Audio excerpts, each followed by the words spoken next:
আসসালামু আলাইকুম সবাইকে। কি অবস্থা সবার? সবাই কেমন আছো?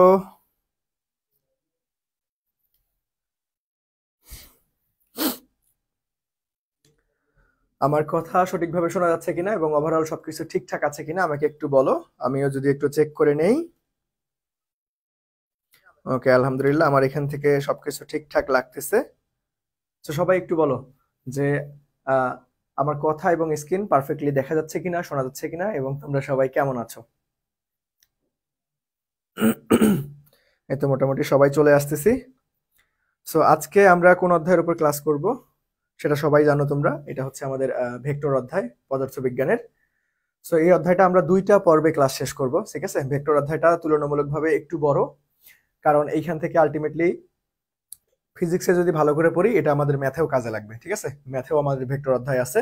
সো আমরা ফিজিক্সটা একটু ব্রডলি পড়বো, যাতে করে পরবর্তীতে আমাদের ম্যাথের ক্ষেত্রে একটু হেল্প হয়ে যায়। ওকে, আচ্ছা। সো সবাইকে ওয়ালাইকুম আসসালাম। ওকে, এই তো মোটামুটি সব ঠিক আছে, আলহামদুলিল্লাহ। ওকে, সো সবাই একটু দ্রুত চলে আসো, ঠিক আছে? সবাই একটু দ্রুত চলে আসো। কালকে আমরা ক্লাসটা নিতে চাইছিলাম কিন্তু নিতে পারি নাই, কারণ কালকে হচ্ছে একটু শিডিউল উল্টাপাল্টা হয়ে গেছে। যে অধ্যায়ের ক্লাস হয়ে গেছে সেই অধ্যায়ের ক্লাসই শুরু করে দিয়েছিলাম। সো একটু দুঃখিত এটার জন্য। মানে আমি বিষয়টা খেয়াল করি নাই বা তোমরাও বলনি, এই জন্য হচ্ছে খেয়াল করা হয়নি। সো আজকে আমরা ভেক্টর অধ্যায়ের ক্লাসটা করব। সো ওয়ালাইকুম আসসালাম বাবলা। আচ্ছা, ঠিক আছে, মোটামুটি আমরা সবাই চলে আসতেছি, আমরা ক্লাসটা শুরু করি। ওকে, সো দেখো আমরা ভেক্টরের আজকে হচ্ছে পর্ব 1 ক্লাসটা করব। এটার আমরা দুইটা ক্লাস নেব ভেক্টরের, যেহেতু আমাদের ম্যাথেও ভেক্টর আছে। সো আমরা আলটিমেটলি একটু ভালোভাবে পড়বো যাতে করে আমাদের ম্যাথেও হেল্প হয়ে যায়। সো চলো, ভেক্টরে যেটা সর্বপ্রথম আমাদের যেটা লাগবে সেটা হচ্ছে ভেক্টর রাশি এবং স্কেলার রাশি, ঠিক আছে? এইখান থেকে প্রশ্ন আসে যে ভাইয়া নিচের কোনটা ভেক্টর রাশি, নিচের কোনটা স্কেলার রাশি। তো আমরা ভেক্টর রাশি বলতে কি বুঝি? যে রাশিটা প্রকাশ করার জন্য মান এবং দিক উভয়েরই প্রয়োজন হয় সেটাকে আমরা ভেক্টর রাশি বলি। আবার স্কেলার রাশি কি বলি? যে রাশি প্রকাশ করার জন্য শুধুমাত্র মানের প্রয়োজন কিন্তু দিকের প্রয়োজন হয় না, সেটাকে আমরা স্কেলার রাশি বলি। ভেক্টর রাশির অপর নাম কি? দিক আমাদের হচ্ছে আমাদের হচ্ছে দিক রাশি বা সদিক রাশি বলা হয়। আবার স্কেলার রাশির অপর নাম কি? অদিক রাশি বলা হয়। সো কোনটার অপর নাম কি, কোনটা প্রকাশ করতে কি কি ব্যবহার করা হয় বা কি কি লাগে সেটা আমাদের একটু জানতে হবে। আর পরীক্ষায় এগুলা থেকে কম আসে, এগুলো এই পরীক্ষায় আসে মেইনলি উদাহরণ, যে ভাই নিচের কোনটি ভেক্টর রাশির উদাহরণ, বা নিচের কোনটি ভেক্টর রাশি বা নিচের কোনটি ভেক্টর রাশি নয়, নিচের কোনটি স্কেলার রাশি বা নিচের কোনটি স্কেলার রাশি নয়। সো এই টাইপের পরীক্ষায় প্রশ্ন আসে আমাদের। সো আমরা ভেক্টর রাশিগুলো আমরা সবাই জানি যে ভাইয়া ভেক্টর রাশি যে সকল রাশি প্রকাশ করতে আমাদের মান এবং দিক দুইটাই প্রয়োজন হয় সেটাকে আমরা ভেক্টর রাশি বলবো। সো ভেক্টর রাশির অপর নাম কি ভাইয়া? আমরা বলতে পারবো যে ভাইয়া সদিক রাশি, বা আমরা এটাকে দিক রাশি বলতে পারবো। সো মাঝে মাঝে নিচের কোনটি ভেক্টর রাশি এই কথাটা না বলে তোমাকে বলা থাকতে পারে নিচের কোনটা সদিক রাশি বা নিচের কোনটা দিক রাশি। সো ভেক্টর রাশির অপর নাম যে দিক রাশি বা সদিক রাশি, এটা তোমাকে মাথায় রাখতে হবে। ওকে, এখন দেখো তোমরা যখন উদাহরণ পড়বা তখন আমি তোমাদেরকে খুব সুন্দর একটা টেকনিক বলে দিয়েছিলাম যে ভাই পাশাপাশি দুইটা জিনিসের উদাহরণ মনে রাখতে দুইটাই মুখস্থ করার দরকার নেই, যে কোনো একটা মনে রাখবা বা মুখস্থ করবা, ওইটা বাদ দিয়ে যা থাকবে পরের গুলান বসাই দিবে। এখন আমরা ভেক্টর রাশি এবং স্কেলার রাশি মনে রাখার জন্য আমরা দেখবো যে কোনটা আসলে উদাহরণ কম আছে বা কোনটা উদাহরণগুলো আমরা শর্টকাট টিপস এন্ড ট্রিক্স এর মাধ্যমে মনে রাখতে পারবো সেটা মনে রাখবো। আর এগুলান বাদ দিয়ে যা থাকবে সেটা অপরটার, ঠিক আছে? আমরা ভেক্টর রাশি এবং স্কেলার রাশি যে কোনো একটা মনে রাখবো, হয় ভেক্টর রাশি মনে রাখবো। ভেক্টর রাশি মনে রাখলে কি হবে? এগুলান বাদ দিয়ে যা আছে সব স্কেলার, অথবা স্কেলার রাশি মনে রাখবো, স্কেলার বাদ দিয়ে যা থাকবে সবগুলাই ভেক্টর। এখন দেখো আমরা এই ভেক্টর এবং স্কেলারের মধ্যে ভেক্টর রাশিগুলোকে মনে রাখবো, কারণ আমরা এটা একটা শর্টকাট টিক এর মাধ্যমে মনে রাখতে পারবো। এটা সবাই জানো আশা রাখি, আমি অনেকবার ক্লাসে ফ্রি ক্লাসে অনেকবার দেখাই দিছি এবং অনেক পাবলিকেশনের বইও আছে, ঠিক আছে? তো সকল প্রকার ভেক্টর রাশিকে মনে রাখার জন্য আমরা একটা টেকনিক ইউজ করবো, সেটা হচ্ছে ভবে সপ্রিয়তম ভাষে টুনির তিতা প্রেমে। ওকে, সো এই বয়সে প্রেম প্রীতিতে জড়াই যাওয়া যাবে না, আর যদি আলটিমেটলি প্রেম প্রীতি জড়াই যায় থেকেই থাকো, বাট এডমিশন সময়ে ভাই একটু পড়াশোনা করো। দেখা গেছে যে এগুলো তো মোটেও ঠিক না। আবার এডমিশন সময় এই টাইপের হচ্ছে জিনিসপাতি থাকলে তখন পড়াশোনায় ফুললি কনসেন্ট্রেশন দেওয়াটা খুবই টাফ হয়ে যায়, ঠিক আছে? দেখবে যে অযথা সময় অনেক নষ্ট হয়ে যাবে। সো এখন ভাই এখন একদম ধ্যানে জ্ঞানে একটাই স্বপ্ন দেখো যে ভাইয়া যে করেই হোক আমাকে পাবলিক বিশ্ববিদ্যালয়ে, আমার স্বপ্নের বিশ্ববিদ্যালয়ে একটা সিট নিশ্চিত করতে হবে। তারপরে এগুলান সময় অনুযায়ী সবকিছুই করা যাবে। ওকে, তো দেখেন আমরা সকল প্রকার ভেক্টর রাশি কি মনে রাখ কি আমরা হচ্ছে টেকনিক ইউজ করবো বা ছন্দ ইউজ করবো যে ভাইয়া ভবে সব প্রিয়তম ভাসে টুনির তিতাবে। সো এখান থেকে প্রত্যেকটা ওয়ার্ডকে ভাঙাবো। দেখো ভ থেকে আমরা পাবো ভরবেগ, বে থেকে আমরা পাবো কি ভাইয়া বেগ, ঠিক আছে? ভ থেকে ভরবেগ এবং বে থেকে বেগ। আচ্ছা এখানে কি ভরবেগ এবং ভরবেগ বেগ, আচ্ছা ঠিক আছে। এখানে দেখো ভরবেগ এবং বেগ পাইলাম, তারপরে দেখো এই যে সব স থেকে আমাদের সরণ পাবো এবং ব থেকে আমরা বল বা বলের ঘাত, দুইটাই কিন্তু আমাদের ভেক্টর। তো তারপরে দেখো প্রিয়তম বানানটা একটু কাস্টমাইজ করছি, এখানে 29টি অ এর জায়গায় ও দিছি আমরা। তো প্রিয়তমর এই প্রি থেকে আমরা পাবো হচ্ছে প্রাবল্য, ও থেকে আমরা পাবো ওজন, ত থেকে আমরা পাবো ত্বরণ, ম থেকে আমরা পাবো মন্দন। ভাসের ভ থেকে আমরা পাবো ভ্রামক, বাট এখানে একটা ব্যতিক্রম আছে। সকল প্রকার ভ্রামক আমাদের ভেক্টর রাশি হলেও আমাদের কি জড়তার ভ্রামকটা হচ্ছে স্কেলার রাশি, এটা একটু মাথায় রাখতে হবে, এটা একটু ব্যতিক্রম, আমরা একটু পরে সেটা নোট করে দিব ইনশাআল্লাহ। তো দেখো সান্দ্রতা গুণাঙ্ক কি ভাইয়া, আলটিমেটলি দন্ত স থেকে ভাসের স থেকে সান্দ্রতা গুণাঙ্ক পাইলাম, টুনির থেকে টর্ক পাইছি, তড়িৎ ক্ষেত্র পাইছি তিতা থেকে, এবং প্রেমের প্রে থেকে আমরা পাইছি পৃষ্ঠটান, ম থেকে আমরা পাইছি মহাকর্ষীয় প্রাবল্য। তো এখন আলটিমেটলি দেখো একটা ছোট্ট একটা ছন্দের মাধ্যমে আমরা কি করব, সবগুলো দেখছো বিশ্ববিদ্যালয় ভর্তি পরীক্ষা যেগুলো উদাহরণ বারবার আসে সেগুলো কিন্তু আমরা মনে রাখতে পারতেছি। সেটা কি ভবে সব প্রিয়তম ভাসে টুনির তিতা প্রেমে, প্রত্যেকটা ওয়ার্ডকে ভাঙাইলে প্রত্যেকটা আমরা ভেক্টর রাশির উদাহরণগুলো পাচ্ছি। তাহলে দেখো একসাথে অনেক কয়েকটা উদাহরণ মনে রাখতে পারলাম না আমরা। তো এইরকম ভাবে তোমাকে থিওরি টাইপ জিনিসপাতিগুলো একটু সাজায় গুছায় সুন্দর মতো মাথার মধ্যে মেমোরিতে রাখতে হবে, নাহলে তুমি এলোমেলো ভাবে পড়লে বা ঠাড়া মুখস্থ করলে দেখা গেছে যে একটা ভুলে গেলে পরীক্ষার হলে এমনটা হয় যে কোনো কিছু যদি তুমি ভুলে যাও সেটা কিন্তু আর মনে করাটা খুবই জটিল প্রক্রিয়া, এবং মনে মানে মেজাজটাই গরম হয়ে যাবে, কিন্তু তাও তোমার মনে হবে না। সিম্পল একটা জিনিস ধরো ভুলে গেছো, পরীক্ষার হলে সিচুয়েশনটা এমনই থাকবে যে ভাই ভুলে গেছি, আর কোনোভাবেই মনে পড়তেছে না। সো আলটিমেটলি এই বিষয়টা একটু খেয়াল রাখতে হবে। সো থিওরি টাইপ জিনিসপাতি আমরা কি করবো, থিওরি টাইপ জিনিসপাতি এরকম আমরা মজার ছন্দের মাধ্যমে মনে রাখার ট্রাই করবো, যেটা আমি তোমাদেরকে প্রত্যেকটা ক্লাসেই থিওরি গুলান সাজাই দিই। সো আশা রাখি তোমরা এগুলান একটু কষ্ট করে মুখস্থ রাখবা। ওকে আচ্ছা, আমাদের একজন সিঙ্গেল আলট্রা প্রো ম্যাক্স কে পাওয়া গেছে, আমরা সবাই সিঙ্গেল, ঠিক আছে আজ ব্রো। ওকে, সো দেখো, সো আমরা হচ্ছে দেখো আমরা একটু আগেই বলছিলাম যে ভাইয়া কি যে সকল প্রকার ভ্রামক আমাদের হচ্ছে ভেক্টর রাশি হলো, শুধুমাত্র আমাদের একটা ব্যতিক্রম আছে, সেটা হচ্ছে আমাদের জড়তার ভ্রামক। এই জড়তার ভ্রামকটা ভাইয়া আমাদের স্কেলার রাশি, এটা কিন্তু রিসেন্টলি হচ্ছে আমাদের জাহাঙ্গীরনগরে আসছিল। জাহাঙ্গীরনগরে ব্যতিক্রম টাইপের জিনিসপাতি একটু বেশি আসে, ঠিক আছে। ক্ষেত্রফল কি ভেক্টর রাশি? হ্যাঁ অবশ্যই। দেখো এখন এটা নিয়ে একটু পরে আমি আসতাম। এখন কথা হচ্ছে যে ভাই এগুলান যেগুলান আমরা ভবে সব প্রিয়তম ভাষায় টুনি দিতে পারবে, এটা বাদ দিয়ে কি আমাদের হচ্ছে আর কোনো উদাহরণ নাই ভেক্টর রাশির? অবশ্যই আছে। দেখো শর্টকাট ট্রিক্স, সেটা আলটিমেটলি একদম 100% পরিপূর্ণতা পাবে বিষয়টা কিন্তু এমন না, ম্যাক্সিমাম জিনিস পরিপূর্ণতা পাবে। তো কিছু কিছু জিনিস থেকেই যাবে, যেমন একটু সুন্দর একটা উদাহরণ দিচ্ছ যে ভাই ক্ষেত্রফল, এটা রিসেন্ট সালে জাহাঙ্গীরনগরে আসছিল, এটাও আসছিল যে ভাই ক্ষেত্রফল, তোমরা প্রশ্ন ব্যাংক দেখলেই টের পাবা। ক্ষেত্রফলটা কিন্তু আমাদের ভেক্টর রাশি, ক্ষেত্রফলটা কিন্তু আমাদের ভেক্টর রাশি, ঠিক আছে। এটাও যে ইউ অর্থাৎ জাহাঙ্গীরনগরে আসছিল, প্রশ্ন ব্যাংক দেখলে টের পাবা। দেখো ক্ষেত্রফলটা ধরো আমরা এমনি একটা হচ্ছে জিনিসের ক্ষেত্রফল, দেখো একটা এই যে আমরা সরলরেখা এরকম আমরা ছেদক আকৃতির সরলরেখার সমীকরণ শিখি নাই। তো দেখো এখানে মান এবং দিক দুইটাই লাগবে। দেখো আমরা যদি এই যে এটা দিক ফিক্স না করে দিতাম, অর্থাৎ কতটুকু ক্ষেত্র আবদ্ধ করে রাখছে, এটাকে আলটিমেটলি আমরা ক্ষেত্রফল বলতেছি, তাই না? তো এখন যদি মান থাকে তাহলে তো আমরা বুঝলাম যে ভাই এতটুকুর মান কত এত, বাট এটা যদি আমরা দিক ফিক্স না থাকতো তাহলে আমরা তো বুঝতে পারতাম না যে ভাই এই এরিয়াটার ক্ষেত্রফল আমাদের কাছে বের করতে বলছে, তার মানে এটার মান এবং দিক দুইটাই লাগতেছে। সেই জন্য আমরা ক্ষেত্রফলকে কি বলতে পারবো, ভেক্টর রাশি। সো আমাদের পরীক্ষায় আসার মতো ম্যাক্সিমাম জিনিস আমাদের ভবে সব প্রিয়তম টুনির তিতাবে ভাষে, এটা আলটিমেটলি ওইখানেই আছে। বাট এর ব্যতীত আমাদের আরো কিছু আমাদের হচ্ছে উদাহরণ আছে যেগুলো আমাদের প্রশ্ন ব্যাংক সমাধান করলেই পাবো, বাট এগুলো একটু কম আসে। যে উদাহরণগুলো আমাদের ইনক্লুড আছে শর্টকাট ছন্দের মধ্যে সেগুলো একটু বেশি আসে। বুঝা গেছে ভাইয়া? বুঝতে পারছি রাতুল?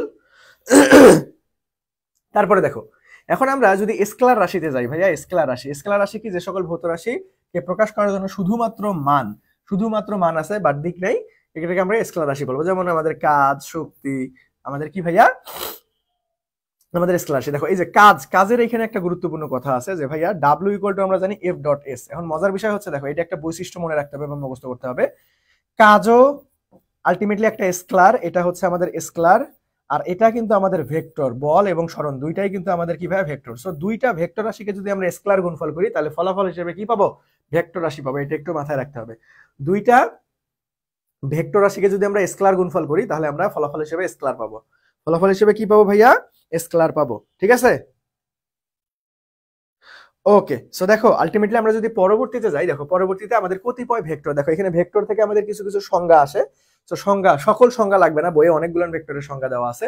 তো সেটার মধ্যে থেকে আমাদের পরীক্ষায় যেটা বেশি বেশি আসতে পারে সেটা আমি তোমাদেরকে নোট ডাউন করে দিছি। সেটা হচ্ছে, দেখো কতিপয় ভেক্টরের মধ্যে আমাদের অবস্থান ভেক্টরটা লাগবে, এটা খুলনা ইউনিভার্সিটিতে আসছিল।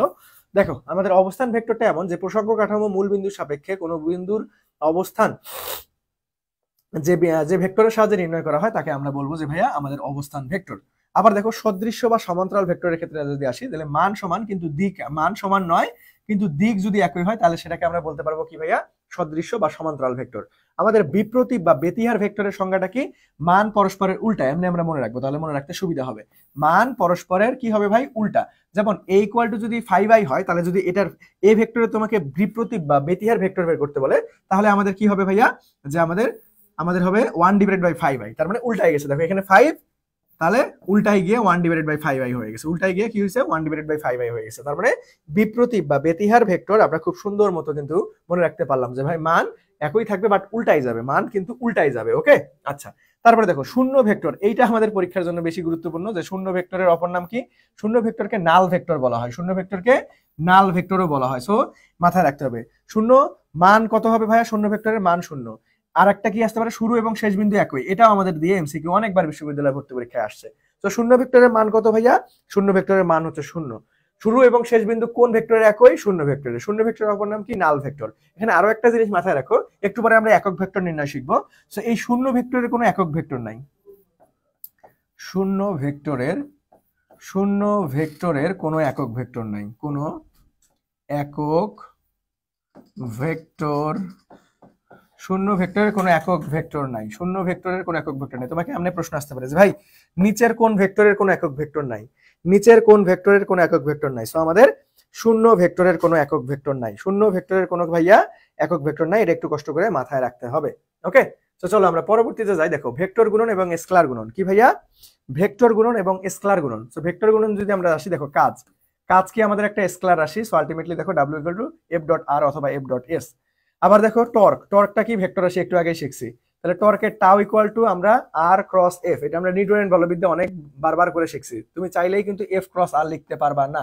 তারপরে দেখো কৌণিক ভরবেগ, কৌণিক ভরবেগ এটা আমরা নিউটনের বলবিদ্যায় পড়ছি যে ভাইয়া এটাও একটা আমাদের কি ভেক্টর রাশি, ভরবেগ একটা ভেক্টর রাশি। So l equal to r cross p, তুমি চাইলেই p ক্রস r লিখতে পারবা না। এগুলো নিয়ে আমরা নিউটনের বলবিদ্যায় সুন্দর মতো আলোচনা করছিলাম। ওকে, আবার আসো বেগ, বেগটা কি ভাইয়া? বেগটাও একটা ভেক্টর রাশি।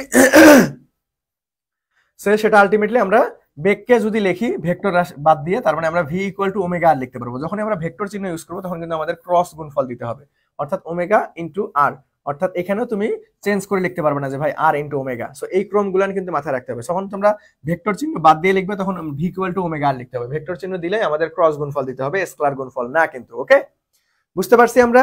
সবাই একটু বলো দেখি বুঝতে পারছি কিনা। দেখো এখন যদি আমরা ত্রিমাত্রিক বা দ্বিমাত্রিক স্থানাঙ্ক ব্যবস্থা আসি, তো দ্বিমাত্রিক স্থানাঙ্ক ব্যবস্থায় ধরো আমরা একটা হচ্ছে বিন্দু নিলাম যে ভাইয়া 2 × 3, তার মানে দেখো এটা হচ্ছে 2, অর্থাৎ x এর মান 2, y এর মান কত? 3। এখন দেখো এটাকে যদি আমরা আয়ত ভেক্টর আকারে প্রকাশ করি, দেখো axi প্লাস ayj, দেখো যখন আমরা ij কে আনবো না, এটাকে বলা হয় আয়ত ভেক্টর আকারে প্রকাশ। এটা কি ভাইয়া? যে আয়ত ভেক্টর আকারে প্রকাশ, আয়ত ভেক্টর আকারে প্রকাশ, আয়ত ভেক্টর আকারে প্রকাশ, আয়ত ভেক্টর আকারে প্রকাশ। ওকে, যখনই আমরা আইজ কে দ্বারা প্রকাশ করব, দ্বিমাত্রিকও হইতে পারে ত্রিমাত্রিকও হইতে পারে, যখনই এটা আমরা অবস্থান ভেক্টর আনবো তখন এটাকে বলা হয় আয়ত ভেক্টর আকারে প্রকাশ। তোমাকে এইভাবে প্রশ্ন আসতে পারে যে ভাইয়া 2, 3 এই স্থানাঙ্ককে আয়ত ভেক্টর আকারে প্রকাশ করে, তাহলে আমাদের কি হবে? যে ভাই 2i প্লাস আমাদের হচ্ছে 3j। বুঝা গেছে? সবাই আয়ত ভেক্টরটা বুঝছি রে? সবাই আয়ত ভেক্টরটা বুঝছি? দেখো আমাদের এই এক্স অক্ষকে আমরা একক ভেক্টরকে আমরা আই দ্বারা প্রকাশ করি, ওয়াই অক্ষকে আমরা জে দ্বারা প্রকাশ করি এবং জেড অক্ষকে কে দ্বারা প্রকাশ করি। একটু পরে আমরা ত্রিমাত্রিক স্থানাঙ্ক ব্যবস্থায় যখন আসবো, সো আমি একবারই দেখাই দিই এখনই, তাহলে বুঝতে সুবিধা হবে। এটা যদি এক্স অক্ষ হয়, এটা যদি ওয়াই অক্ষ হয়, এটা যদি জেড অক্ষ হয়, তাহলে এটাকে আমরা আই দ্বারা প্রকাশ করি, এটাকে আমরা জে দ্বারা প্রকাশ করি, সবাই জানো। এটাকে আমরা কি দ্বারা প্রকাশ করি ভাই? কে দ্বারা প্রকাশ করি। ওকে, আচ্ছা। তো চলো আমরা যদি পরবর্তীতে যাই, পরবর্তীতে দেখো আমরা হচ্ছে জেড অক্ষকে, এটা অলরেডি শিখলাম, আমরা কে দ্বারা প্রকাশ করি। এখন দেখো একক ভেক্টর, এখন এতক্ষণ আগে থেকে বললাম আমরা যে ভাই কিছুক্ষণ পরে আমরা কি করব? একক ভেক্টর নিয়ে কথাবার্তা বলবো। সো এখন চলো একক ভেক্টর নিয়ে কথা বলি। একক ভেক্টরের মান কত ভাই? একক ভেক্টরের মানই হচ্ছে 1। সো শূন্য বা নাল ভেক্টরের একক ভেক্টর নাই, এটা আমরা অলরেডি পড়ে ফেলছি। শূন্য বা নাল ভেক্টরের কি ভাইয়া, আমাদের কোনো একক ভেক্টর নাই, এটা আমরা পড়ে ফেলছি। এখন দেখো একটা ভেক্টরের একক ভেক্টর কেমনে বের করবো? একক ভেক্টরের নিয়ম হচ্ছে ভেক্টর ডিভাইডেড বাই ওই ভেক্টরের মান, ওই ভেক্টরের মান। এখন একটা ভেক্টরের ধরো আমরা এই যে পরেরটা সবার লাস্টেরটা দেখো যে ভাই a equal to xi plus yj plus k এরকম যদি থাকে, ঠিক আছে, এখানে জেড কে হবে, জেড কে ওকে। দেখো যদি একটা আমাদের ভেক্টর দেওয়া থাকে, যদি আমাদের কি ভাই একটা ভেক্টর দেওয়া থাকে, এটার ভেক্টরের মান কেমনে বের করি আমরা? ভেক্টরের মান বের করি রুট ওভার আমাদের সবগুলার আমাদের হচ্ছে সহগের বর্গের সমষ্টি, তার উপরে রুট থাকবে, অর্থাৎ a vector equal to root over x square plus y square plus z square okay. So কোনো একটা ভেক্টরের আমরা মান কিভাবে বের করবো এটা আমরা শিখে ফেললাম। এখন দেখো দুইটা আমাদেরকে একটু সূত্র মুখস্থ রাখতে হবে, সেটা কি ভাইয়া? যে এ ও বি এর লব্ধি সমান্তরাল দিকে, দেখো লব্ধির সমান্তরাল দিকে যদি বলে কি ভাইয়া, লব্ধির সমান্তরাল দিকে একক ভেক্টর বের করতে বললে আমরা সূত্রটা হবে plus minus a plus B divided by আমাদের a প্লাস বি মড, অর্থাৎ এটার মান। দেখো এগুলো ডিরেক্ট সূত্র আকারে কিন্তু আসে, একটু পরে যখন আমরা প্রশ্ন সমাধান করবো তখন দেখবো যে কিভাবে প্রশ্ন আসে। এটা থেকে ম্যাথমেটিক্সও আসতে পারে, আবার ডিরেক্ট সূত্র আকারেও চলে আসতে পারে। আবার যদি দেখো এ ও বি এ সমতলের উপর লম্ব একক ভেক্টর, যদি তোমাকে বলে লম্ব একক ভেক্টর বের করো, তাহলে আমাদের plus minus a cross B, দেখো এখানে একটা ভুলে মড চলে আসছে, এটা মড হবে না, এখানে হবে উপরে হবে a cross B divided by a cross B mod, অর্থাৎ ওইটার মান। তার মানে দেখো আমরা লব্ধি মানে কি জানি আমরা নরমালি যে ভাই প্লাস করে দিতে হয়। সো লব্ধির সমান্তরাল দিকে একক ভেক্টর, তার মানে মাঝে প্লাস হবে, আবার যদি লম্ব বলা থাকে তখন আমাদের মাঝে ক্রস গুণফল হবে। সবাই বুঝতে পারছো রিলেশনটা? তার মানে মনে রাখবো কি ভাই, লব্ধির সমান্তরাল দিকে একক ভেক্টর বলে ডিরেক্ট আমরা plus minus a plus B divided by a plus B mod. আবার যদি বলে ভাই লম্ব আমাদের সমান্তরাল দিকে একক ভেক্টর, তাহলে plus minus a cross B divided by a cross B mod. বুঝা গেছে? এগুলো কিন্তু আমাদের ম্যাথমেটিক্সেও আসতে পারে, এগুলো আবার কিসে আসতে পারে, এগুলো ম্যাথমেটিক্সেও আসতে পারে, এগুলো আবার আমাদের ডিরেক্ট সূত্র আকারেও এমসিকিউ আকারে চলে আসতে পারে। বুঝছি আমরা? আচ্ছা জি ভাইয়া বুঝতে পারছি, ওকে ধন্যবাদ। সো চলেন যদি নেক্সটে যাই, দেখো আমরা যতদূর শিখলাম দেখি একটু বিশ্ববিদ্যালয়ে আসা প্রশ্ন আমরা সমাধান করতে পারি কিনা। দেখো স্কেলার গুণনের উদাহরণ কোনটা? সবাই একটু বলো দ্রুত, স্কেলার গুণনের উদাহরণ কোনটা? স্কেলার গুণনের উদাহরণ কোনটা? সবাই একটু বলো দেখি ভাইয়ারা, সবাই একটু বলো।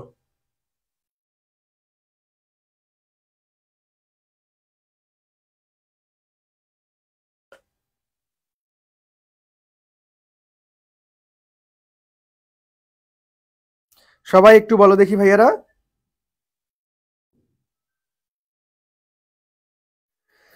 দ্রুত দ্রুত দ্রুত। আচ্ছা এই তো সবাই পারছি, সবাই পারছে, আরে জোস সবাই। এই তোমরা কিন্তু সবাই উত্তর দিবা, তোমরা কিন্তু সবাই উত্তর দিবা ওকে, সবাই উত্তর দিবা, সবাই কিন্তু উত্তর দিবা, ভুল হলে কোনো সমস্যা নাই, সবাই উত্তর দাও।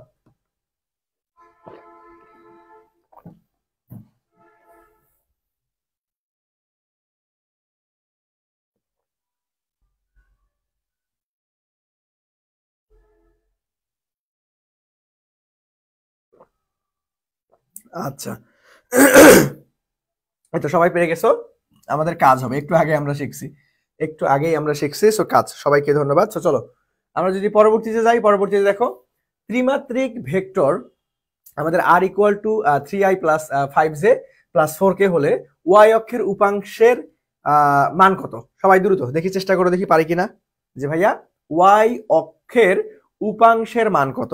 ওয়াই অক্ষের উপাংশের মান কত? সবাই দ্রুত একটু চেষ্টা করো।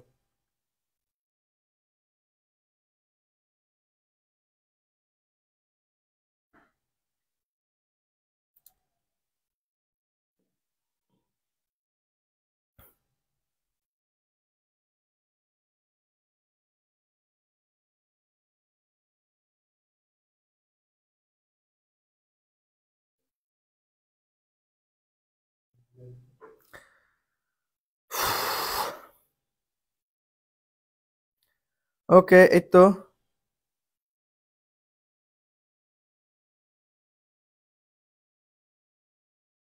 ওকে সবাই পারছি যে ভাইয়া 5। দেখো আমাদের ওয়াই অক্ষের উপাংশ বলতে আমাদের ওয়াই এর সাথে ওয়াই কে কি দ্বারা প্রকাশ করছি আমরা? জে। সো আলটিমেটলি জে এর সাথে যেটা সহগ থাকবে সেটাই, অর্থাৎ 5, অর্থাৎ ক নাম্বারটাই। তো সবাই পারছি মোটামুটি। সো চলো আমরা যদি পরবর্তীতে যাই, যে ভাই এ বরাবর একটি একটি ভেক্টর এ ক্যাপ হলে এর সঠিক কি হবে? অর্থাৎ এ ক্যাপ অর্থাৎ এ বরাবর এই এর একক ভেক্টরটা কি হবে? সবাই দ্রুত। এর একক ভেক্টরটা কি হবে সবাই বলো, ডিরেক্ট সূত্রই চলে আসছে, দেখছো ডিরেক্ট সূত্র চলে আসছে, ডিরেক্ট সূত্র চলে আসছে। এ বরাবর একক ভেক্টর কি হবে ভাই, আমরা একটু আগে শিখলাম যে ভাই একটা ভেক্টরের একক ভেক্টর ওই ভেক্টরটা ডিভাইডেড বাই ওই ভেক্টরের মান।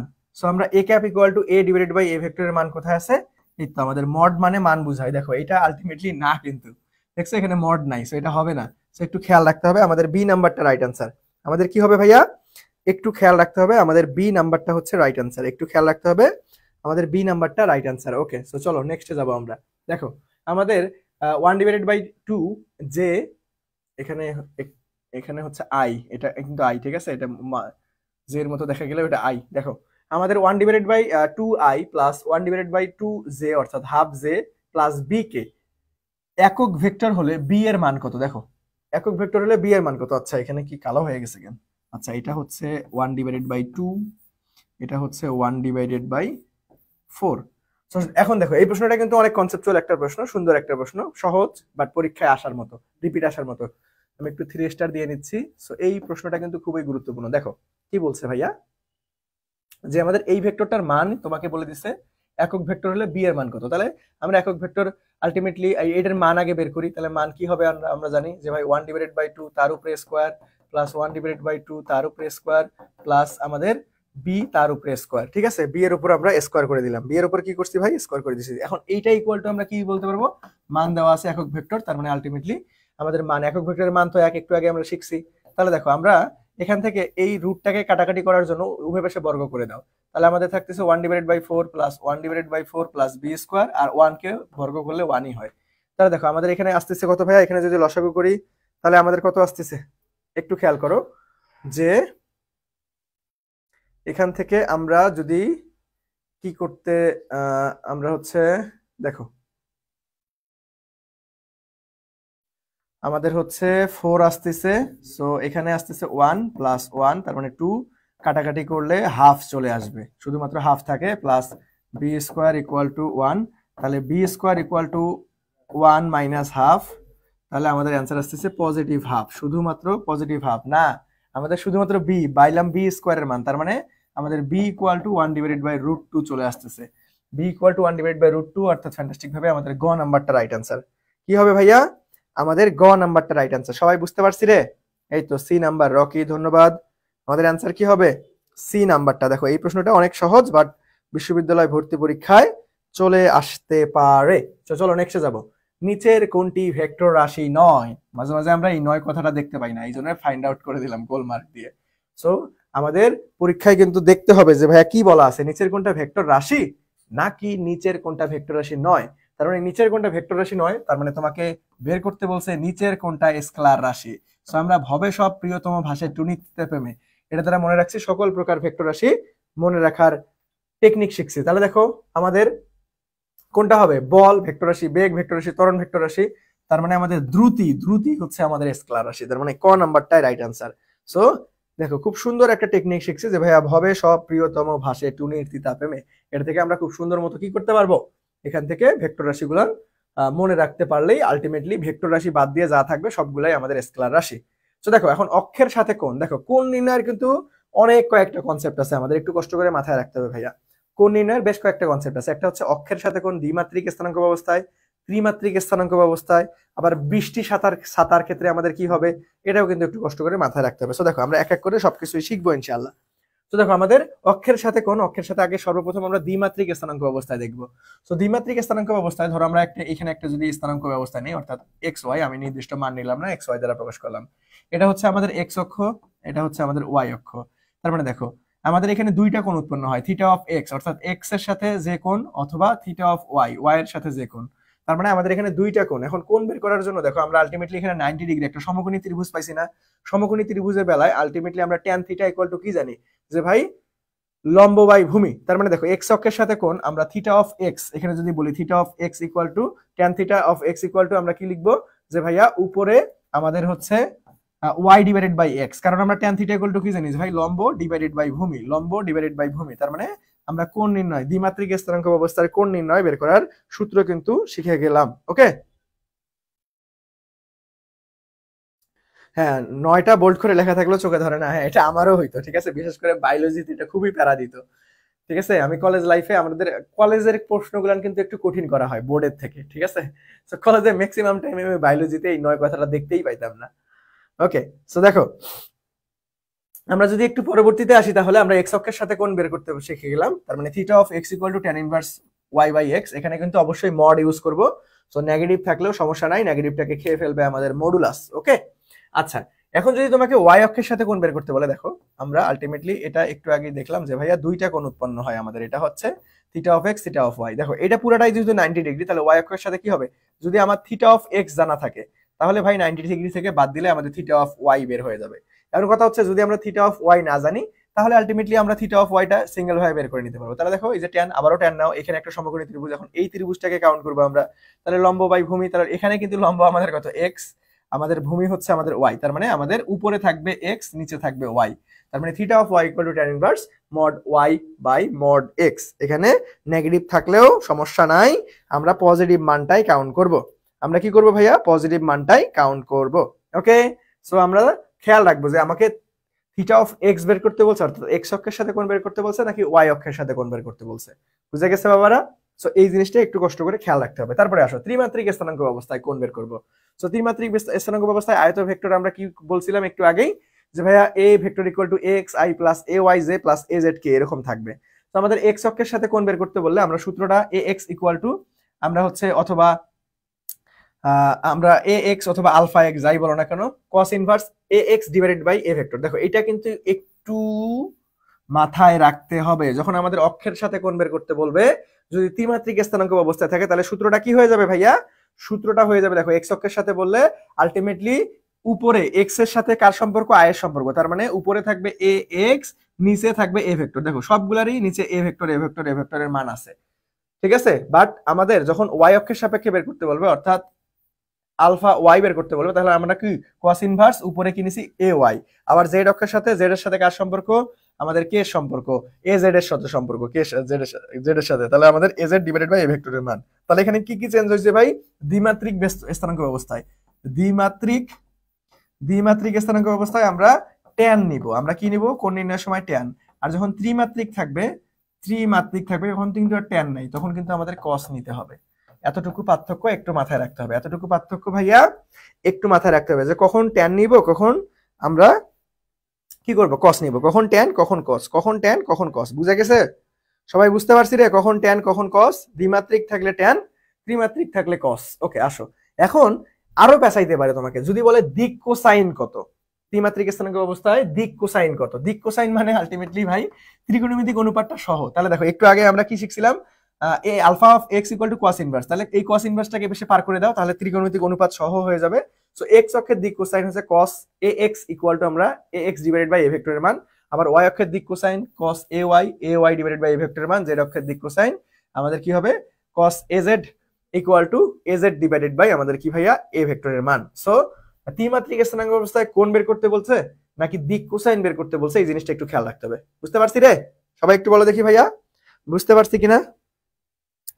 সবাই একটু বলো ক্লিয়ার কিনা, সবাই একটু বলো যে ক্লিয়ার কিনা, সবাই একটু বলেন যে ভাইয়া ক্লিয়ার কিনা।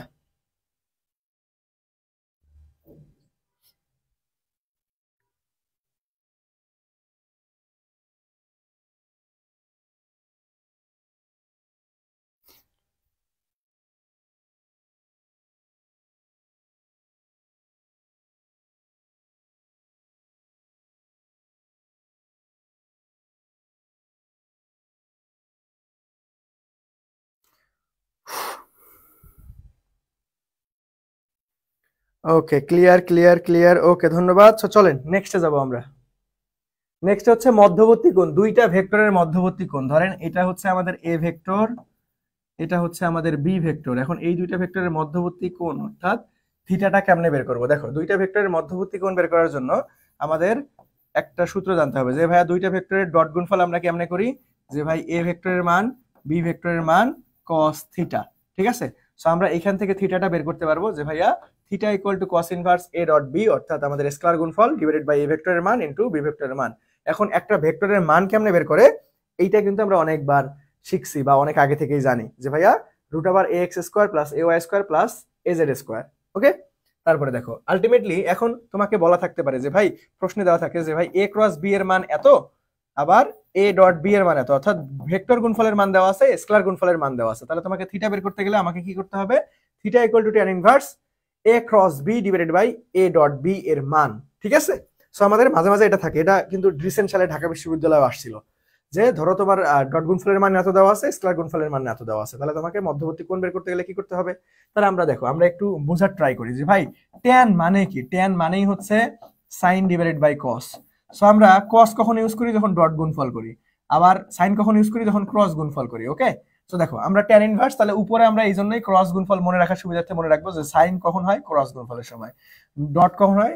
আমাদের হচ্ছে ভাই স্কেলার গুণফলের সময়। তার মানে এই গুণফলের মানগুলো আমাদের বসাইতে হবে।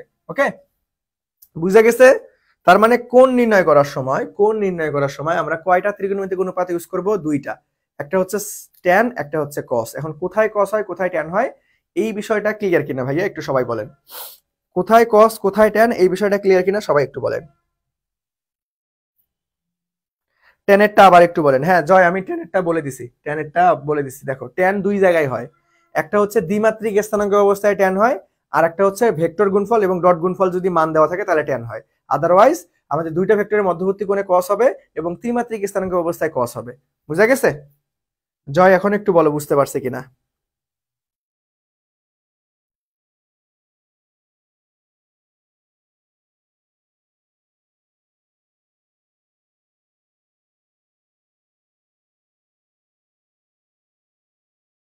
আচ্ছা ভাইয়া বুঝছি, এ জয়ের কোনো খোঁজ খবর নাই কিরে, বলো কি অবস্থা।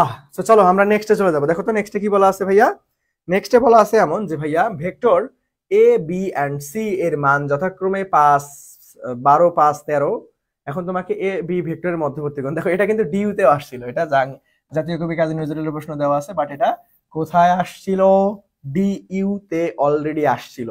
খুবই গুরুত্বপূর্ণ একটা প্রশ্ন, তোমাদের যে কোনো একটা বিশ্ববিদ্যালয় ভর্তি পরীক্ষায় কমন পেয়ে যাইতে পারো। সো দেখো আমরা একটা ম্যাজিক নাম্বার শিখাইছিলাম তোমাদেরকে। কি শিখাইছিলাম ভাইয়া? ম্যাজিক নাম্বার শিখাইছিলাম। কি শিখাইছিলাম? ম্যাজিক নাম্বার শিখিয়েছিলাম। সো ম্যাজিক নাম্বারে এমনটা বলছিলাম যে 5, 12, 13, 3, 4, 5 এরা দ্বারা কি হয়? আমাদের পিথাগোরাসের সূত্র পড়ে, অর্থাৎ সমকোণী ত্রিভুজ গঠন হয়। ঠিক আছে? সমকোণী ত্রিভুজ 5, 12, 13, তার মানে এটা যদি 13 হয়, এটা যদি 5 হয়, এটা হবে 12। তাহলে অলরেডি 5, 12, 13 দ্বারা আমরা আগে থেকে জানি ম্যাজিক নাম্বারের জন্য যে ভাই এটা সমকোণী ত্রিভুজ হয়। তার মানে এখানে কত গুণ হতে হবে? 90 ডিগ্রি। তার মানে আমাদের অ্যান্সার হবে π/2। খুবই সিম্পল। বুঝছি রে? দেখছো, আমরা ম্যাজিক নাম্বারটা অনেক অংশেই কাজে লাগবে আমাদের। খুবই গুরুত্বপূর্ণ একটা প্রশ্ন, জাস্ট আমরা সিম্পল ভাবেই মনে রাখতে পারবো। জাস্ট কি করবো ভাইয়া? সিম্পল ভাবেই মনে রাখতে পারবো। সবাই বুঝছি কিনা বলো তো দেখি, সবাই বুঝছি কিনা? আমাদের বি নাম্বারটা 90 ডিগ্রি হবে। চলো নেক্সটে যাব। চলো, এটা ডিরেক্ট সূত্রটাই আসছে, না পারলে খবর আছে। সবাই বলো যে ভাই এ ও বি ভেক্টরের লম্ব বরাবর একক ভেক্টরের রাশিমালা কোনটা? কি বরাবর? লম্ব বরাবর লব্ধি সমান্তরাল দিকের একক ভেক্টর, এই দুটো আমি সুন্দর মতো শিখাইছি। লব্ধির ক্ষেত্রে আমরা জানি প্লাস, আর লম্বর ক্ষেত্রে আমরা জানি গুণন। তাহলে দেখো আমরা ক্রস গুণন কোথায় দেওয়া আছে? A cross B divided by A cross B mod. দেখো এই যে প্রথমটাই উল্টা করে দেওয়া আছে, হবে না? A cross B divided by A cross B mod, আমাদের বি নাম্বারটা রাইট অ্যান্সার। বাট আমরা মোস্ট অ্যাপ্রোপ্রিয়েট কি হয়, সামনে প্লাস মাইনাস হয়, এখানে দেওয়া নাই, সো একটা তো দেওয়া নাই, সো বাদ, প্যারা নাই। বুঝতে পারছি?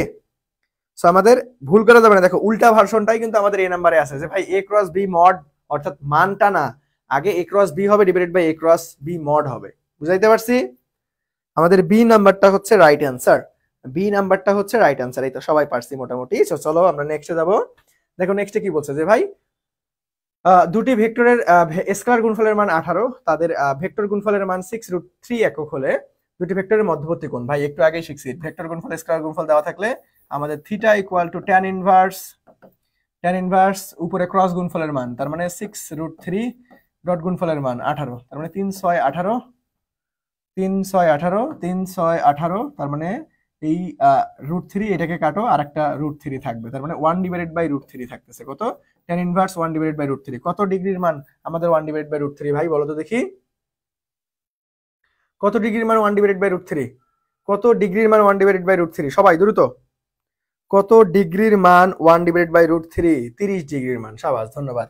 এই দেখো ট্যান এর মান যদি মনে না রাখতে পারো তাহলে আলটিমেটলি আমি একটা টেকনিক শিখাই দিই। সো প্রথমে নিবা শূন্য, বিজোড় সংখ্যাগুলো নিবা, 0, তারপরে 1, তারপরে 3, তারপরে 5 নেওয়ার দরকার নাই, ডিরেক্ট তোমরা আলটিমেটলি 1 3 0 1 3 9 নিবা, তারপরে ইনফিনিটি নিবা, সবগুলোকে 3 দ্বারা ভাগ করবা, তার উপরে রুট করবা। প্রথমটা হচ্ছে 0 ডিগ্রি মান, তারপরটা হচ্ছে 30 ডিগ্রি, তারপরটা 45 ডিগ্রি, তারপরটা 60 ডিগ্রি, তারপরটা 90 ডিগ্রি মান। ওকে, দেখো এখন 0 ডিভাইডেড বাই 3 তার মানে কি 0, তার মানে tan 0 ডিগ্রি মান 0। আবার আসো, আমাদের 1 ডিভাইডেড বাই √3 কার মান? আমাদের হচ্ছে 30 ডিগ্রি মান। 45 ডিগ্রি মান কত? 1। 3 3 কাটা, √1 কে 1ই হয়, তাহলে এখানে 3 3 কে 9, √3, তাহলে √3 কার মান?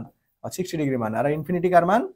আমাদের tan 90 ডিগ্রি মান। এইভাবে তোমরা মনে রাখতে পারো, এভাবে তোমরা মনে রাখতে পারো যারা আলটিমেটলি ভুলে যাও tan এর মানগুলান, সো এইটার মাধ্যমে মনে রাখতে পারো।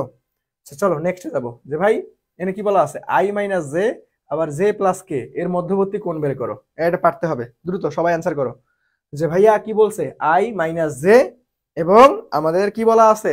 জে প্লাস কে, এবং কি বলা আছে ভাই? জে প্লাস কে এর মধ্যবর্তী মান বের করো। তাহলে দেখো আলটিমেটলি এটাকে আগে কি করতে হবে?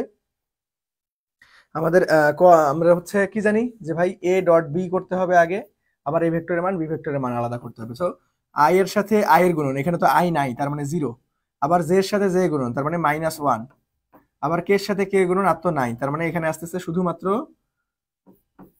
-1। দেখছো অবস্থান ভেক্টর খেয়াল রাখতে হবে। এই যে এটার সাথে 1 -1 0 এমনি আনা যাবে না। i এর সাথে i এর গুণন, j এর সাথে j এর গুণন, k এর সাথে k এর গুণন।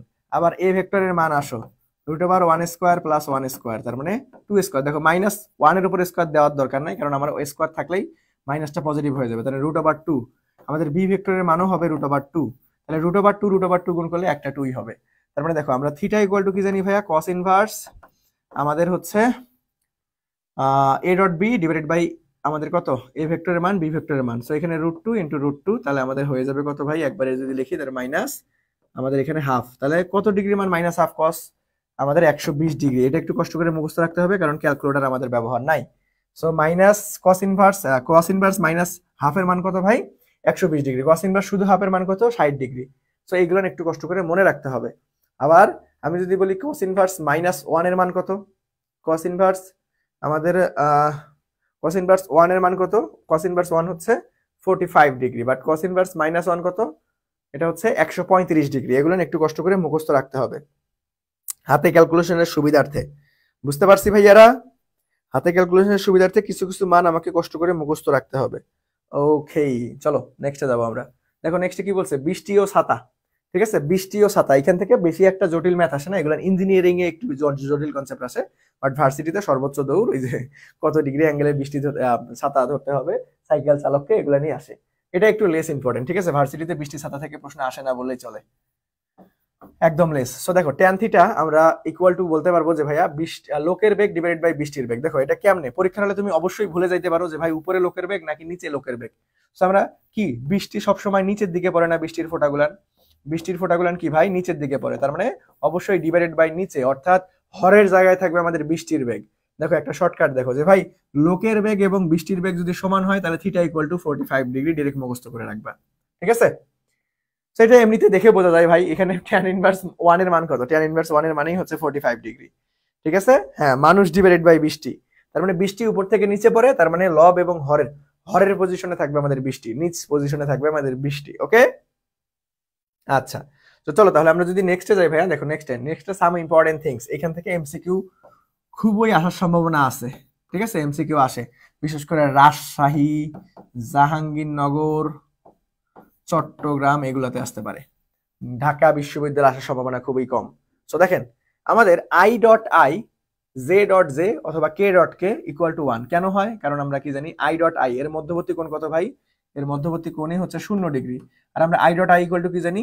a dot b equal to আমরা জানি a b cos থিটা। এখন cos 0 ডিগ্রি মান ভাই আমাদের 1, তার মানে আলটিমেটলি এই জন্যই আমাদের 1। আবার i ডট j অথবা j ডট k অথবা k ডট i, তার মানে দেখো থিটা ইকুয়াল টু কত হয়ে গেছে? 90। cos 90 ডিগ্রি মান কত জানি আমরা? cos 90 ডিগ্রি মান 0, তার মানে অ্যান্সারও এই জন্য আমাদের 0। আবার যদি থাকে i ক্রস i অথবা j ক্রস j অথবা k ক্রস k, তাহলে এখানে থিটা কত ভাই? থিটা তো আমাদের 0, i ক্রস i এর কোনো কোণই নাই, তাহলে cos 0 ডিগ্রি মান 0, এই জন্য অ্যান্সারও 0। আবার আসো i ক্রস j, এটাকে লেখা যায় k। ঠিক আছে, এখানে আমরা একটা চক্র মনে রাখবো। দেখো i এর পর j আসে, j এর পর k আসে, k এর পর আবার i আসে।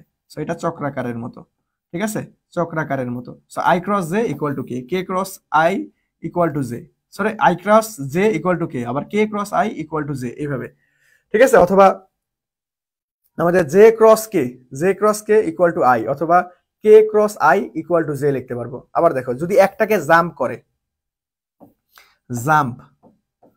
জাম্প করলেই মাইনাস, জাম্প করলে কি হবে, মাইনাস হয়ে যাবে। সরো আমাদের আই এর পরে জে আসার কথা না, আই ক্রস জে, অথবা তোমাকে যদি বলা থাকে জে কে জাম্প করছে, আই ক্রস কে, তাহলে যাকে জাম্প করছে সে হচ্ছে মাইনাস। তার মানে দেখো জে ক্রস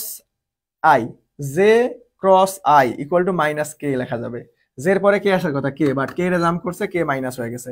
কে ক্রস জে, কারে জাম্প করছে, কে ক্রস জে, আই আসার কথা, আই কে জাম্প করছে, আই মাইনাস হয়ে গেছে। তো যারে জাম্প করবে সে হচ্ছে মাইনাস। বুঝা গেছে ভাই এই কনসেপ্টটা? এটা কিন্তু পরীক্ষার জন্য খুবই গুরুত্বপূর্ণ, বিশেষ করে জাহাঙ্গীরনগর, রাজশাহী এগুলোর জন্য। বুঝতে পারছি রে? বলো বুঝতে পারছি?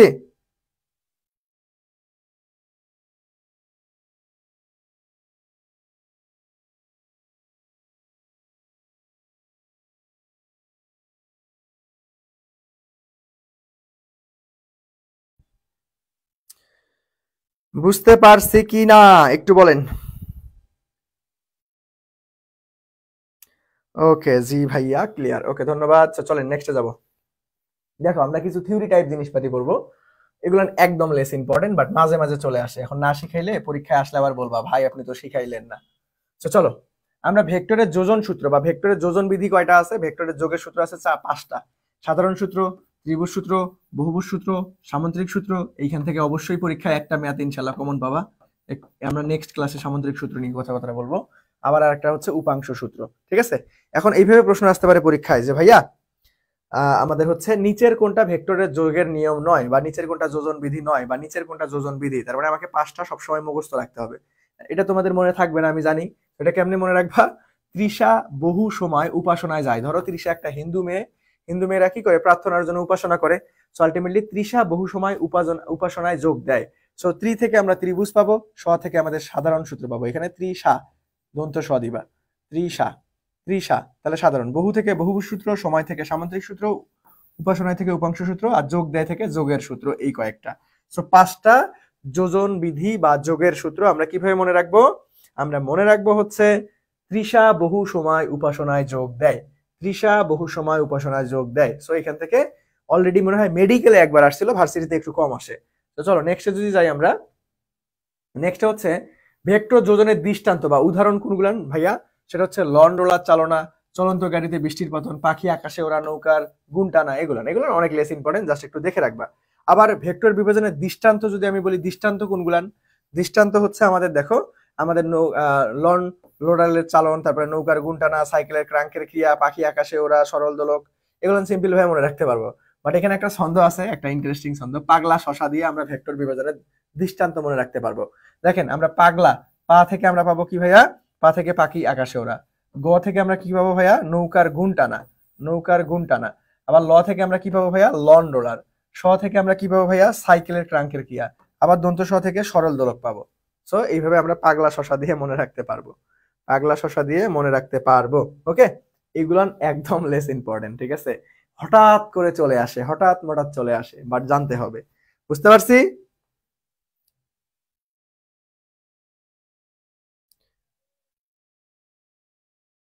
আচ্ছা কোন ছন্দ কার এটাই মনে থাকে না, এটা অনেক প্র্যাকটিস করতে হবে, অনেক লিখে লিখে বারবার একই জিনিস প্র্যাকটিস করে যাইতে হবে, তাহলে মনে থাকবে। বুঝতে পারছেন? 2-1 দিন পড়লে ঝামেলা লাগে। ওকে, এখন কি মনে হবে, ধরো তোমরা এখন প্রিপারেশন নিচ্ছ না, এখন তো সিলেবাস শেষ হয় নাই, তোমাদের পড়াশোনা শেষ করাই দেয়নি। এখন মনে হবে যে আল্লাহ কি পড়তেছি সবই ভুলে যাচ্ছি, এগুলো কি আদৌ পরীক্ষার হলে মনে থাকবে? সবারই মনে হয় ভাই, আমি যখন নিজে পড়ছি আমারও মনে হইতো ধুর এগুলো আদৌ মনে থাকবে। এমন মাঝে মাঝে এমন হতাশা কাজ করবে, আমার কিচ্ছু মনে নাই, আমার দ্বারা কিচ্ছু হবে না। কিন্তু ভালো মতো পড়ে যাও ভাই, লাস্ট মুহূর্তে দেখবা যে আলটিমেটলি পরীক্ষার আগের দিন পর্যন্ত তোমার ডিপ্রেশন কাজ করবে, এই আমি মনে হয় পাবো না, কিচ্ছু মনে নাই, আমার মাথায় কিচ্ছু নাই, এরকম মনে হবে। বাট পরীক্ষার দিন যখন পরীক্ষায় বসবা তখন দেখবা যে তুমি যদি প্রকৃতপক্ষে পড়াশোনা করে থাকো, ইনশাল্লাহ সুন্দর মতো সবকিছুই মনে পড়ে যাবে। বুঝা গেছে? আর যদি পড়াশোনা না করো তাহলে কিচ্ছু মনে পড়বে না। ওকে, এডমিশন টাইমটাই এমন, যত পড়বা তত ডিপ্রেশন কাজ করবে, যে এগুলো কি পড়তেছি রে বাবা, কিছু মনে থাকতেছে না। কিন্তু বারবার রিভিশন দিতে থাকো, ইনশাল্লাহ এটা আলটিমেটলি পরীক্ষার হলে ঠিকই সুন্দরভাবে সবকিছু পড়তে পারবা। ঠিক আছে? অথবা তোমরা যখন এখন পরীক্ষা দিচ্ছ, বিভিন্ন কোচিং এর পরীক্ষা, অফলাইন পরীক্ষা, বা তোমরা নিজে নিজে বাসায় যখন প্র্যাকটিস করো, তখন দেখবা যে মনে হয় যে কিছু মনে নাই, কিন্তু পরীক্ষায় বসলে আবার ঠিকই মনে পড়ে যায়। ওকে, আচ্ছা। আচ্ছা, একটা মনে আছে, ঘষিডি বেগম। আচ্ছা, ঠিক আছে। তো চলেন নেক্সটে যাব আমরা। নেক্সটে দেখো আমাদের কি ভাইয়া, লন রোলার। লন রোলার ঠেলা অপেক্ষায় টানা সহজ নাকি টানা অপেক্ষায় ঠেলা সহজ, কোনটা? এটা আমাদেরকে একটু শুনতে হবে। দেখো, লন রোলারের দুইটা কনসেপ্ট, একটা হচ্ছে আমরা যখন ঠেলি আর যখন আমরা টানি। ঠিক আছে, যখন আমরা ঠেলি ভাইয়া, ধরো উপর থেকে একটা এফ মানের বল প্রয়োগ যখন করি, তখন কিন্তু এই লন রোলার একটা নির্দিষ্ট ওজন, এটা সবসময় নিচে দিয়ে কাজ করে, তখন কিন্তু আমাদের প্লাস করে দিতে হয় mg plus F sine theta. আবার যখন আমরা টানি তখন কিন্তু আমাদের অভিকর্ষ ত্বরণের বিপরীতে কাজ করে, তখন এই জন্য মাইনাস করে দিতে হয় mg minus F sine theta. এখন তোমাকে যদি বলে লন রোলার ঠেলার সময় বা টানার সময় সামনের দিকে এগিয়ে নিয়ে যায় কে, দুইটার ক্ষেত্রেই একই অ্যান্সার, যে ভাই ঠেলার সময়ও এফ কস থিটা, টানার সময় এফ কস থিটা। লন রোলারকে সামনের দিকে নিয়ে যায়, লন রোলারকে সামনের দিকে নিয়ে যায়। এখন ভাই ঠেলার ক্ষেত্রে যখন প্লাস করতেছে, তার মানে ঠেলা কঠিন, ঠেলাটা কি ভাইয়া কঠিন। আর টানার ক্ষেত্রে যেহেতু মাইনাস হয়ে যাচ্ছে, ওজনটা উপশম হয়ে যাবে একটু হলেও, তার মানে এটা সহজ। তার মানে এই জন্যই কিন্তু আমাদের লন রোলার ঠেলা অপেক্ষায় টানা সহজ। লন রোলার কি ঠেলা অপেক্ষায় টানা সহজ, ঠিক আছে? আচ্ছা, কি বলছো এটা?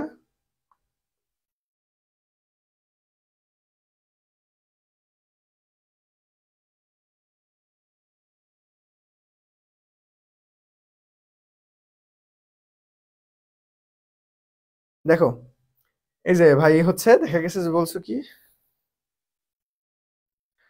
ও একদিকে পড়ো আর একদিকে ভুলে যাও, একদিকে পড়ো আর একদিকে ভুলে যাও। দেখো, আমি তো আমার কথাই তোমাকে বললাম যে ভাই, আমি যখন পড়তাম, আমি না, বাংলাদেশের সকল স্টুডেন্টেরই এমনই মনে হয়। ধরো যে বাংলাদেশ ফার্স্ট হবে, ধরো ঢাবিতে যে ফার্স্ট হবে, ওরা যা জিজ্ঞেস করবা, মনে হবে ওর একদিন হলেও মনে হয়েছিল যে এডমিশন টাইমে যে আমার দ্বারাই হয়তো হবে না, যা পড়তেছি অনেক কিছু তো পড়েই যাচ্ছি, এত কিছু কি মনে থাকবে? এটা আলটিমেটলি সবারই মনে হয়। কিন্তু তোমার যদি বারবার করে পড়ে যাও, বারবার করে রিভিশন দিতে থাকো, ইনশাল্লাহ আলটিমেটলি মনে থাকবে বা মনে পড়বে পরীক্ষার হলে। ওকে, এগুলো নিয়ে টেনশন করার দরকার নাই। তোমার কাজ ভাই, এখন তোমার সামনে যেটা লক্ষ্য, সেই লক্ষ্য অনুযায়ী তোমাকে পড়তে হবে, পরীক্ষা দিতে হবে, বারবার করে একই জিনিস রিভিশন দিতে হবে। ইনশাআল্লাহ দেখবা ঠিকই, আল্লাহর প্রতি বিশ্বাস রাখো, নিজের প্রতি বিশ্বাস রাখো, পরীক্ষায় ভালো কিছু হবে। বুঝা গেছে? আবার নিজের প্রতি বিশ্বাস রাখা, আল্লাহর প্রতি বিশ্বাস রাখলা, পড়াশোনা করলা না, তখন কিন্তু ফলাফল আসবে না। ওকে, আচ্ছা।